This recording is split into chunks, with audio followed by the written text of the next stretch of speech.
I'm Catherine McLean, founder and CEO of Dylan Green, and today I have with me Linette Casey. Thanks for joining me, Linette, all the way from Maine. I think our first Maine guest. Yeah, happy to be here. Thanks for having me. Linette is head of America's sales, electrification, automation, and digitization at Siemens Energy. So thanks for joining us. So tell us a little bit about yourself and your current role at Siemens Energy. Yeah, thanks. My current role at Siemens Energy, so like you said, I head up the sales organization for all of the Americas from Canada to Argentina. So it's a pretty interesting role with lots of different economic considerations and political considerations and regulatory environments across that footprint. And we basically help customers in industry decarbonize through the various pathways of electrification, automation, or digitalization. And so it's a variety of different solutions that we provide. So we really work with all of these industrial customers to figure out what they're trying to do to decarbonize and really provide bespoke solutions for their specific operational requirements to help them decarbonize. You originally became interested in STEM through the Girl Scouts. So through a Girl Scout trip to visit the Maritime Academy. Can you share more about this and how you eventually came to work in energy specifically? Yeah, so actually I was in 4th grade when my Girl Scout troop went to Maine Maritime Academy for a sail away at MMA was what it was called. And we got to sleep on the ship and learn about vessel operations and do a whole bunch of STEM activities. And really in that impressionable moment as a young girl, I decided that was where I wanted to go to college. So believe it or not, that's where I ended up going to school. And so I ended up graduating from there as the first female graduate of their International Business and Logistics program. And I went on to work with the Navy SEALs doing logistics right out of college. And I really was headed down a logistics career path. And my husband at the time was also in the Navy. He had graduated from Maine Maritime and was a systems engineer and was very interested in gas turbines. And so he was recruited out of the Navy by Siemens Energy. And so we moved from Panama City Beach, Florida to Orlando, Florida, where Siemens Energy is headquartered here in the US. And at that time, it was the gas turbine boom. Around 2001 is when I joined the company. And I joined the logistics department. There were about 5,000 people in the Orlando campus. So he was off doing gas turbine engineering, and I was in the logistics department. And I really came into the energy industry from a logistics standpoint. And it really wasn't, I could have been doing logistics for anything. I could have been working for a lumber company for all it mattered, right? But once I got into the company, then I became really interested in the technology that I was worried about moving around the country and filling factories with, and what is this thing called energy? So it wasn't really something, the energy industry itself was not something that I planned. I certainly was really good at STEM. Well, I think we'll talk about later on about maybe allyship and the men around me in a male-dominated field. In high school, I was put into an experimental all-girls math class. And this was the 90s when they thought that would be a good idea. And I remember my mom and I having to go to the superintendent and lobby that I not be put in the all-girls math class, because for me, and it's different for everybody, but for me, I really am energized and challenged by the competition and the camaraderie and the challenge of being surrounded by the smartest, most capable people. It doesn't really matter their gender, right? But how smart and capable they are in their field. And so I fought to not be in just the all-girls math class and be segregated that way. So I think that helped me as I went through my education in basically an all-male military school, and now into a very male-dominated industry. So.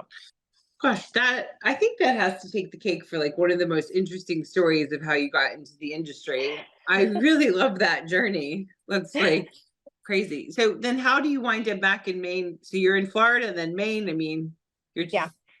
a So lot of things in between. yeah. So We ended up having a family, and we were very far away from home, and my daughter Yeah. had really intense special needs. And so in 2007, after spending a little while in our Orlando office, I then came up to our Boston office and took a sales position. Okay. And so when I was in Orlando, I did inventory management and procurement and order management, filling the factory. So all of those kind of logistics type roles.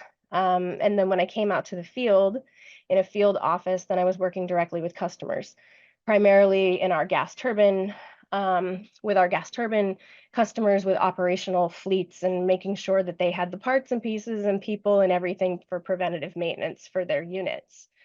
And so I moved up here to Boston and spent quite a while, probably the last 17 years or so up here. And my roles have just kind of expanded from local New England. I had 50 customers in 5 states and expanded from operational gas turbine fleet into the utility space with transmission and distribution. Of course, Boston is kind of a hub for renewable developers. So I had a lot of success with partnering with renewable developers, and they led me to new technologies that, I would not have otherwise seen if I had only stuck with the traditional, for our company, gas turbine space. And then, of course, Boston has also got a really great venture community. So throughout my career, I've been fortunate to partner. Siemens Energy partners with Breakthrough Energy Ventures, which has a Yeah. Boston office, and I've been able to mentor some of the venture organizations that they sponsor and that we co-sponsor. Um, so yeah, so then my role has just expanded, and I've kind of been fortunate enough to be able to stay based out of the New England area as I travel and meet with customers all over the Americas now at this point in my role. Siemens Energy has been involved in developing a highly efficient electrolyzer to reduce green hydrogen costs. And green hydrogen is obviously a real hot topic at the moment. Can you share more about this and like what context Siemens Energy is working with green hydrogen? Yeah. So yeah, you're right. Siemens Energy has an electrolyzer that is pretty large, I would say, in comparison to some of those in the industry. So our smallest, our electrolyzer is 17.5 megawatts. So that really puts it into utility industrial scale. And so we have a gigawatt factory in Berlin that is ramping up to multiple gigawatts over the next series of years.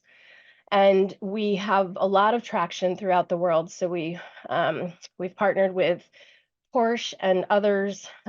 In Chile, we have a site called Haruani, where we're making e-fuels for Porsche.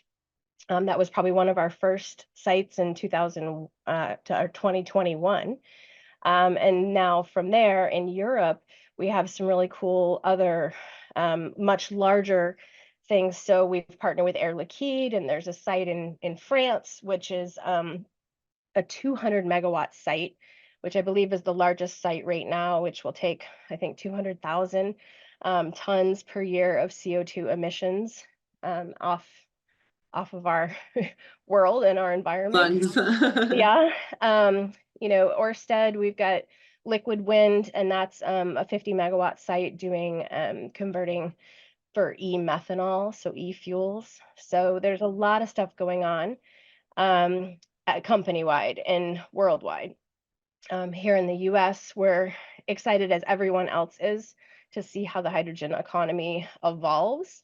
I think we've all been watching, and as 45V came out over the holidays, right, people have been looking at that interpretation of the tax ruling and the tax credits for that and who that applies to, and trying to figure out, the concepts of additionality and time matching and geography matching and how that plays into or doesn't play into their plans for hydrogen hubs. And my group was involved with about 20 of the hydrogen hub applications that went into the DOE in some form or fashion, either as a intended technology provider with our electrolyzer, or letters of support, or feed studies, or some form for those applications. So we're certainly very involved in all of the things Hydrogen Hub and trying to really be part of that, excited for where that goes and next steps here in the US as well. But much more advanced in other parts of the world, I would say, specifically Europe. You touched on earlier about males, like being working with a lot of males throughout your life. I want to talk about male allies. You've spoken about how important it is to have male colleagues and allies both in your work and your personal life. For example, they supported your choice to work remotely, one of my favorite topics to talk about lately, while you cared for your family during a particular stressful time in your life before remote work actually became commonplace. Could you share a little bit more about this? Sure. I mean, I think we have to remember in this conversation that men are dads, men are husbands, men are brothers, right? And so, as much as we identify as women, stereotypically as moms and wives and sisters, right? They also have those roles. And so, and especially I think men, as I've gotten a little bit older in my career in the last 25 years, I've seen how those roles have changed. For example, my husband is incredibly supportive. I travel a ton, and he's the one who is at home doing all of, the home stuff and the kids stuff and whatever. And so, in some ways, things have flip-flopped and have blended together. And so, I think allyship is so important of us as people, right? It's not a male female conversation necessarily, but just being an ally for other people, no matter your dimension of diversity. Um, I think men throughout my career, the men closest to me in my career, so my boss and my coworkers, have certainly been incredibly supportive throughout my career. And there's been a series of them, right? When I hired onto the company, I was, gosh, 32 weeks pregnant with my daughter. So, it was, and he was a German expat here to the US. And so when he was confronted with what our maternity policies were in the US 22 years ago versus what he was accustomed to, he had young children of his own in Germany. When he found out that, 6 weeks later I needed to be back at work, he was just mortified because Yeah. in Germany you get 6 months off, right? Or 3 years that they have to hold your position. So he was incredibly supportive of me taking time off and easing back into the workplace, even though I was a brand new employee, for example. I mentioned that my daughter has really intense special needs. So when I needed to move back to New England, back to where, I had grown up and be closer to family and had to really take a step down the ladder, the career ladder, um, people were really patient. My new boss was really patient with me that I was overqualified for that job. They knew it, but I had to do that I had to make that decision to be mom and deal with hospitalizations. And it was a decade long of hospitalizations and residential treatment out of state and really a traumatic time for our family. And you mentioned the remote work. So way before COVID, I mean, this was 2007, 2008, when I was literally having to, take my computer and work in a parking lot before I went in to meet with doctors at a hospital and, spend an hour in the car doing a bunch of emails, go into the hospital, do what I needed to do there, get back home, work at night. And people were really, really very supportive as I juggled all of that. And so, yeah, I just think it's the human factor. It's not necessarily male allyship specifically, it's people allyship, if that makes sense, right? It's just been that I'm in a male dominated field. So most of the people who have been allies of mine have just happened to be men because statistically Yeah. I've frequently been the only woman in the room, right? But they're dads and they get it. So Yeah. And as a result, how many years have you been at Siemens yeah, Energy so and Siemens? let's see, 2021 to 2024. This is my 23rd year. Right. So, the issue I think a lot of companies are having is jumpiness, right? So candidates, employees jumping around from job to job. And, I wonder if, and that's the case by case basis, but I wonder how much of it is being like Siemens Energy now, supporting you, being a partner to you, like you've obviously, as a result, been loyal and stayed with them throughout the years. So I think it's can very much be a two-way street. Absolutely. Yeah, no, there's no doubt about it, is that, and and I have gotten opportunities over the years multiple times to leave the company, right? And at a certain point in your career and visibility, um, you get offers from recruiters all the time, right? And it's sometimes hard not to to take the Hmm. opportunity, but also, I've been fortunate enough to be treated like family and have had these fortunate good experiences that I've been supported in my career and my development, um, that I have felt loyal to the company, right? And even when my daughter's issues and things became much more stable and I could get back on the career track, right? And say, okay, now I'm ready to climb the ladder again, then they were like, all right, game on, what's your next step in your development? What else can you do next? And it was, I mean, I took those 10 years because I had to and I chose to, right? But when it was time, they literally said, game on, let's do it again. And Yeah, we've got this position for you. We believe in you, and welcome back, kind of thing. And so, yeah, yeah. so I've felt like, like you said, it's a two-way street and there's some loyalty there, and they treated me Sure. right. And so I try to treat them right and treat the other people around me right, and allyship, and understand that people Yeah. are, we're not just numbers, right? So diving into to that, like, so sort of going from allyship into mentorship, if you like, you're very involved with mentoring other women, both at Siemens Energy and outside of the company. Can you share more about why you're so passionate about mentorship?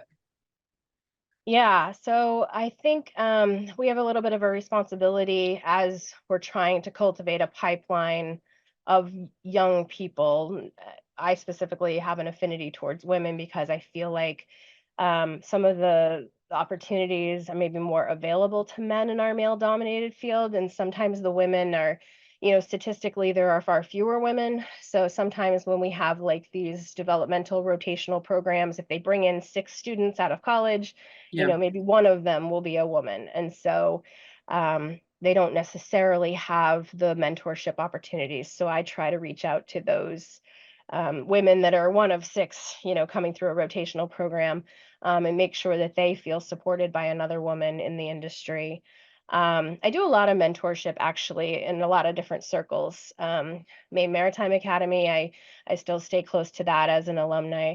And I frequently get paired up with um, pending graduates of my undergrad major, and have mentored several high potentials coming out of that school and as they go into their careers. I do a lot of group mentorship too. We have an I&D council that is amazing at Siemens Energy, and they do group mentorship actually later this afternoon. Myself and another executive are paired up with 4 or 5 mentees. So it's like a group mentorship. And so we meet monthly, and it's people from all over the organization. So you get to meet new people, and it's a really great networking opportunity. Um, and then I really enjoy reverse mentorship too. So I, especially the college student stuff. So I speak frequently. There's at Northeastern University, there's an energy economics course that I'm friends with the professor, and so I go and I speak to that course at least once a semester on whatever's top of my mind in energy economics that semester. Mhm. And I usually try to mentor folks from that class as well. So there's a number of mentorship stuff that I do, but for the college students, I really enjoy reverse mentorship just because they have a whole new perspective. So I like learning from them as well, because there's just a whole new. I like to understand what they're learning in school and how it applies to my world, and how I can update my understanding of my view of the world through their view 25 years later, right? Yeah, it's really interesting because I think also they're probably they're ingesting their information. I was just talking to them about this morning. Like, a 21-year-old today is not what we were when we were 21. The way they process information, the way they get information is so incredibly different. So I think it would be kind of interesting to see what their thoughts are on the IRA, green hydrogen. I bet it's like completely different to like what you and I think of it because they're looking at it from a different lens. Absolutely. And where I'm in sales, right? So I also have to like understand what my customers are learning, what they're Yeah. coming into their organizations and their frame of reference too. So Yeah. I like to stay current, and reverse mentorship is a huge way. Yeah. So I've never heard it called that before. I yeah, like it. that's a nice symbiotic relationship. But yeah, and then a lot of these opportunities I've been able to do through the Women's Energy Network, which I've been really involved in. So we Yeah. do some So mentorship through there. yeah, that was me my next question. So you have been heavily involved with Boston chapter of the Women's Energy Network. Can you tell us more about this network? I'm also interested in learning more about the chapter and how they've partnered with Abe and Alton Energy. I'm somewhat familiar with Wen in DC because I know they throw like the best happy hours. And that, like, I'm a simple girl, where's the good food and cocktails? So Yeah, so WEN is an organization, the Women's Energy Network. I think it's 30th anniversary this year, I yeah. believe. Hmm. So they started in Houston, and the Houston chapter is massive. I mean, Yeah. a thousand women, right? And because it's been around 30 years. But the Boston chapter we founded in 2017, I believe, with Hmm. just a handful of women. It has grown probably, and I've stepped away after taking my most current role about 18 months ago, became, you know, 75 employees in 6 countries, became a big job. So so I had to step away, but I was president of the Boston chapter the year before last, and so we had grown to about, at that time, about 300 members in the Boston area, about 35 individual energy companies in the Boston area. When you think of that network, it's pretty impressive to think there's that many. I mean, it's not shocking, but just to sit and think about 35 energy companies in the Boston area and what that network could mean. I think we talk about your network is your net worth, right? And so if you were out of a job tomorrow, for example, man, to have that network of 35 companies that you could just, float some resumes or have an interview, and know someone at one of those companies still within your industry, within your, your city or your state, is a pretty amazing network to tap into. Right. So the Boston chapter started again from a handful up to 300, and we basically would hold, and they still hold, monthly, if not more frequent than that, events, and they kind of look at different pillars. So there's an education pillar, there's a community pillar, giving back to the community, specifically to women's shelters or women's, different women's organizations in the community. And then expertise series. And so they'll bring in experts on battery storage or hydrogen or whatever the topic is in the energy space, to help folks keep up with their energy expertise. And through that organization, we also, in my presidential year, one thing I'm really super excited about, and proud of, and again, maybe speaking to allyship and some mentorship, kind of pulling it all together, was we started a college outreach committee where there's so many amazing universities in the Boston area: MIT, Harvard, Wentworth, Worcester, Polytech, right? I mean, there's a ton of really great universities. And so we started a scholarship for women going into the energy industry, either in their junior or senior year of undergrad or graduate. So really an intended, as evidenced by coursework or internships or capstone projects that are really energy related. So really a demonstrated interest in energy, not just generally STEM, Right. Right. but energy. And so Siemens Energy was a huge ally in that and helped give money to start up that scholarship program. Many other companies also gave money, but again, speaking to allyship and, my company being supportive of something that I'm so passionate about. And so we started a scholarship fund. We gave the first scholarship to a Harvard student the first year. It's only been 1 year, but along with that scholarship was a targeted year-long mentorship. So it was a pretty intense essay and interview application process for the scholarship to really understand what that woman is interested in, specifically in energy. So then we could connect her with someone from our membership or our board membership Right. to have a year-long mentorship with, to really get her off and running into the energy industry and really welcome her into this pipeline of talent, of young female talent coming into our industry, to make sure that she had a really great running start. And so, yeah, that's I one love of the that. things I'm really, really proud of and looking forward to seeing all the future years. And what is that scholarship called again? Um, I think it's just the Women's Energy Network Boston Scholarship, but I could share Yeah. the link to it. That's really, Yeah, really cool. One of yeah, the other things is this out in energy. yeah, yeah. I was not familiar with that at all. So I'm familiar with the Atlantic Council. I do some work with them on on veterans issues, Mhm. Advanced Veteran Energy Network, but I was not familiar with out in energy. Yeah, so I'm glad you circled back to Abe and Out in Energy, because I missed that part of your question. So yeah, one of the Yeah. other things that we did for with Wen, so we installed a DE&I director, actually co-director. We really doubled the size of our board because this is a volunteer organization, and all the things we do as full-time employees and women and all the commitments we have, um, we wanted to make sure that we kind of job shared um, Right. our director roles. And so in my presidential year, we put in a DEI co-director role. So there are actually two of them on the Boston board. And so we really looked at, this diversity conversation is more than just women, as I said Sure. earlier. Sure. And so how could we make this more well-rounded? If we're going to talk about women's issues in the energy space, we would be remiss not to talk about other issues that other dimensions of diversity tackle.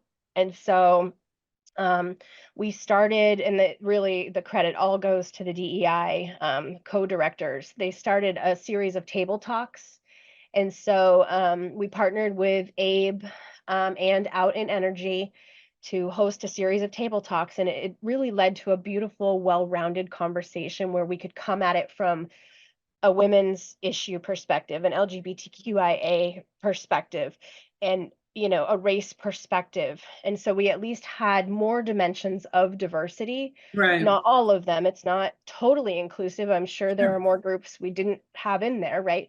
But it Right. at least made it a more well-rounded conversation. So when we talked about some of the topics, then we had multiple perspectives. And it really helped, especially volunteer organizations, as all three of them are, to draw their membership and to share resources. So if we were hosting it, right, if there was catering expenses or, location expenses, rentals of a room or whatever, then we were able to share those and still have content for all of our population of our membership. And so it really a beautiful partnership for all three organizations, I think. So my final question is, I want to talk about Erin Twamley, who's someone we both know. She has a series of books called around superheroes, I think energy superheroes, who are women in our industry. And you've been featured as a trailblazer in energy in one of Erin Twamley's books. I am a supporter of these books. And for those that aren't familiar, can you talk a little bit about the book, um, and, and specifically about how you help to spread the word about them around, including the YMCA, that piece around the YMCA? Yeah, so Erin is doing a whole series. It's not just energy, but it's women in STEM, right? Was Yeah, her first book. STEM And it really, superheroes. Yeah. right, it really takes the alphabet and breaks it down, and every letter has kind of a different thing. So that was her first book. The second one is focused on women in energy, and then I'm sure Okay. she has a whole bunch that, I mean, who knows, women in healthcare. I mean, it's endless, right? It's so Yeah. exciting. And really, I love that, Erin is also a lifetime Girl Scout, and, and she's involved with Worldwide Association of Girl Guides and Girl Scouts, as I am. And so it was a natural connection for her and I. But anyway, so I was featured, as you mentioned, as a trailblazer. The book, I love the book because although it sounds, letters of the alphabet, it sounds very elementary. It's not, it's for like grades 4 through 6. And it is a really nice educational and I would say more in-depth book for that age group if they're really interested in energy careers. And it's really cool because Erin and Josh did a really great job working with their illustrator to have characters and you know the women represented as characters in the book, and then you get to read about them, right? So if they're a hydroelectric dam engineer, and then there's a full page what that job is and what that woman does. And so it's not just a bedtime story of Sure. hydroelectric dam and that's what H is, right? It really dives into that career. So it's a very educational book, and I'm so super excited that the girls who will read it will actually get a context for energy and from multiple dimensions. I think there's 34 people highlighted in the book. And they did a really great job. Again, the dimensions of diversity. I think that I forget the numbers, but more than a third of the women that are in there are, from other dimensions of diversity or women of color. So Yeah. I think they were very intentional about making sure that every girl who reads that book will be able to see herself on one of those Sure. pages Sure. and aspire to it. Well, one of the things I really liked about it was that it was real women. Yeah. Yeah. Like it wasn't just like, a doctor and then like a pretend doctor or like, like Barbies or something. It was like actually like, here is the person that does this job. Yeah, and then what that did was really allowed us real women that are in the book to do some really cool stuff. So you mentioned the Yeah. YMCA. So there are, again, it all ties back into WEN. So there are 4 women from the WEN Boston chapter who are in the book, and there are WEN women throughout other chapters that are in the book. And so we did a series of book signings throughout the country.